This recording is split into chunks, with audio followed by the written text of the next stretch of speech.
क्या हो अगर मैं कहूँ कि भ्रम, डिप्रेशन और यहाँ तक कि साइकोसिस जैसी गंभीर मानसिक समस्याओं का इलाज एक साधारण विटामिन की गोली में छिपा हो सकता है? सुनने में ये किसी फिल्म की कहानी जैसा लगता है। बिल्कुल, लेकिन भारत में लाखों लोग एक ऐसी ही छुपी हुई महामारी की चपेट में हैं, जिसके लक्षण इतने आम हैं जैसे थकान या चिड़चिड़ापन कि हम उन्हें अक्सर तनाव मानकर नजरअंदाज कर देते हैं। Welcome to the new episode of Diet Mama, जो अल्पना श्रीधरानी के गाइडेंस में तैयार किया गया है। आज हम बात करेंगे विटामिन B12 की कमी के बारे में, जिसे भारत का अनदेखा न्यूट्रिशनल इमरजेंसी भी कहा जा रहा है।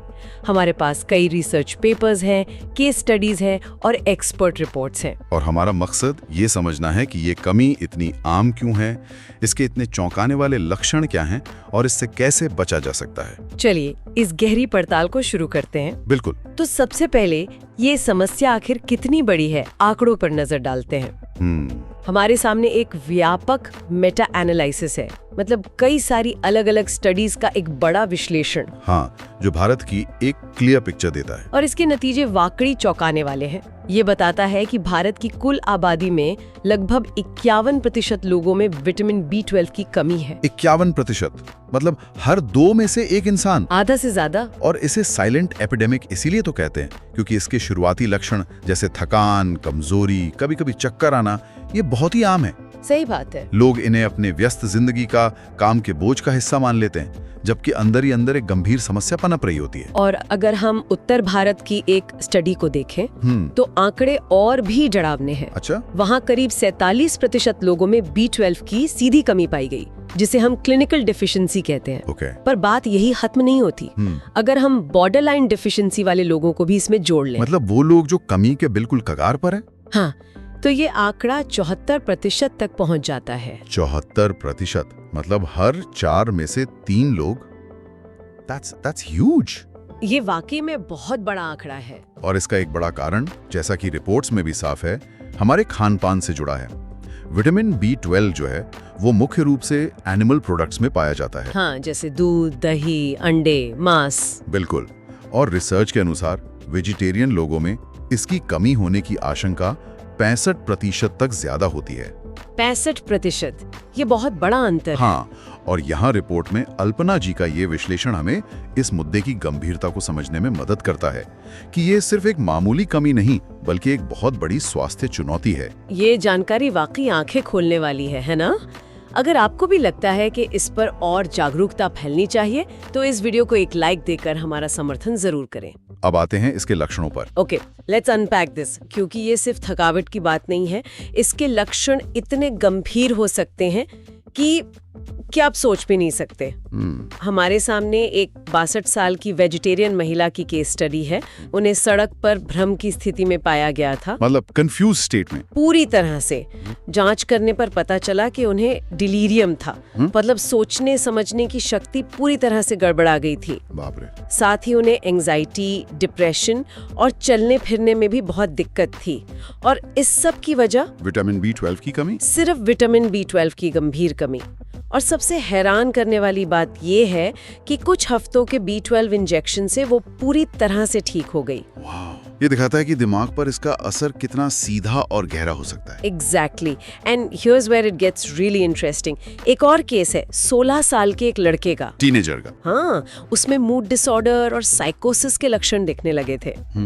वो बहुत चिड़चिड़ा हो गया, दोस्तों से मिलना बंद कर दिया, अकेले रहने लगा और अजीब हरकतें करने लगा होगा। बिल्कुल, और साथ में न्यूरोलॉजिकल लक्षण भी थे, जैसे शरीर में अकड़न और चलते हुए लड़खड़ाना। तो इसका कारण क्या निकला? पेट में H. पाइलोरी बैक्टीरिया का इन्फेक्शन, जिसकी वजह से B12 का एब्जॉर्प्शन ही नहीं हो पा रहा था। करेक्ट। और जैसे ही उसका सही इलाज हुआ, उसे B12 सप्लीमेंट्स दिए गए, उसके साइकोटिक लक्षण पूरी तरह खत्म हो गए। ये केस स्टडी बहुत जरूरी बात बताती है।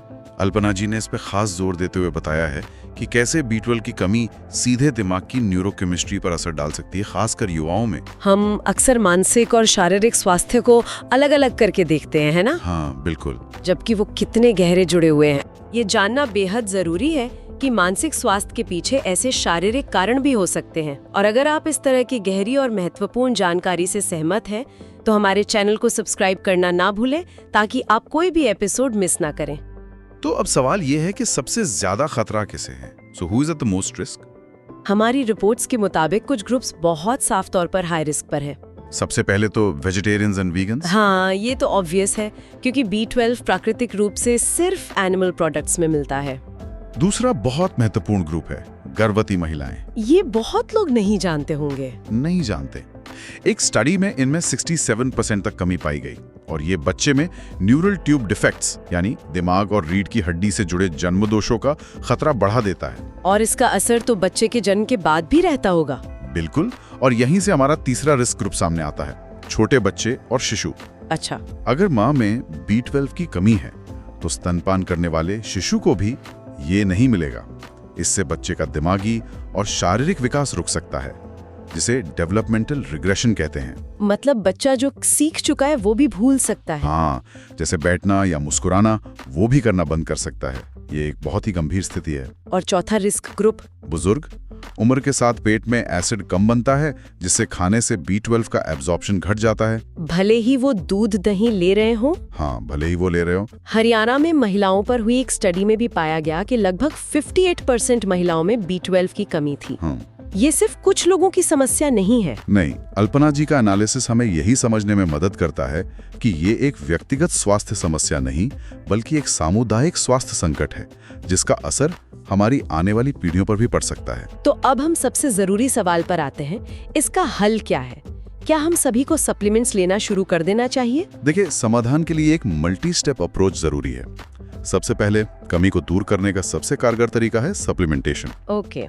रिसर्च के अनुसार आमतौर पर रोज 50 से 100 माइक्रोग्राम मतलब mcg की डोज लेने की सलाह दी जाती है। और अगर कोई रोज गोली नहीं लेना चाहे तो उसके लिए भी एक विकल्प है। स्टडीज में पाया गया है कि हफ्ते में एक बार 2000 mcg की एक डोज भी उतनी ही असरदार है। ये अच्छा ऑप्शन है। हाँ, जो लोग रोज याद नहीं रख पाते उनके लिए बेस्ट है। लेकिन सप्लीमेंट्स के अलावा खाने में क्या बदलाव कर सकते हैं, खासकर वेजिटेरियंस?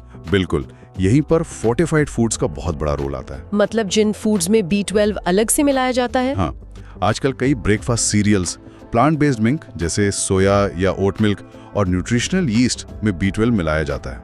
ये एक बहुत अच्छा विकल्प है। मैंने ये भी सुना है कि सप्लीमेंट्स में मिथाइल कोबालामिन और सायनो कोबालामिन, ये दो अलग अलग तरह के B12 आते हैं। बहुत अच्छा सवाल है। इनमें क्या फर्क है? देखिए, साइनोकोबालामिन एक सिंथेटिक फॉर्म है। ये ज्यादा स्टेबल होता है, इसलिए फोर्टिफाइड फूड्स में ज्यादातर इसी का इस्तेमाल होता है। और मिथाइल कोबालामिन? वो B12 का नेचुरल और एक्टिव फॉर्म है, जिसे शरीर सीधे इस्तेमाल कर सकता है। वैसे तो दोनों ही असरदार है, पर कुछ एक्सपर्ट्स मानते हैं कि कुछ लोगों के लिए मिथाइल कोबालामिन थोड़ा ज्यादा फायदेमंद हो सकता है। तो ये प्रैक्टिकल जानकारी हुई कि हम असल में कर क्या सकते हैं। हाँ, ये जानना बहुत जरूरी है। अगर आपको ये प्रैक्टिकल और एक्शनेबल जानकारी वैल्यूएबल लगी हो और आप ऐसी ही उपयोगी बातें भविष्य में भी जानना चाहते हैं, तो हमारे चैनल को सब्सक्राइब करना बिल्कुल ना भूलें। तो आज की इस पूरी बातचीत का निचोड़ क्या है? So what does this all mean? आज हमने देखा कि विटामिन B12 की कमी भारत में एक बहुत बड़ी लेकिन अनदेखी समस्या है। बिल्कुल, और इसका समाधान जागरूकता, फोर्टिफाइड फूड्स और सही सप्लीमेंटेशन में छिपा है। तो जाते जाते हमारे सुनने वालों के लिए कोई एक आखिरी विचार? हाँ, एक विचार है। जिस तरह हम ब्लड प्रेशर और शुगर की जांच को एक रूटीन चेकअप मानते हैं, है ना? हाँ, बिल्कुल। क्या भारत में विटामिन B12 की स्क्रीनिंग को भी एक स्टैंडर्ड हेल्थ चेकअप का हिस्सा नहीं बना देना चाहिए? सोचिए, ऐसा करने से देश के मानसिक और न्यूरोलॉजिकल स्वास्थ्य पर कितना बड़ा सकारात्मक असर पड़ सकता है। ये एक छोटा सा कदम लाखों जिंदगियों को बदल सकता है। बिल्कुल। डाइट मम्मा के इस एपिसोड को देखने के लिए अल्पना श्रीधरानी और उनकी टीम की ओर से आप सभी का बहुत बहुत धन्यवाद।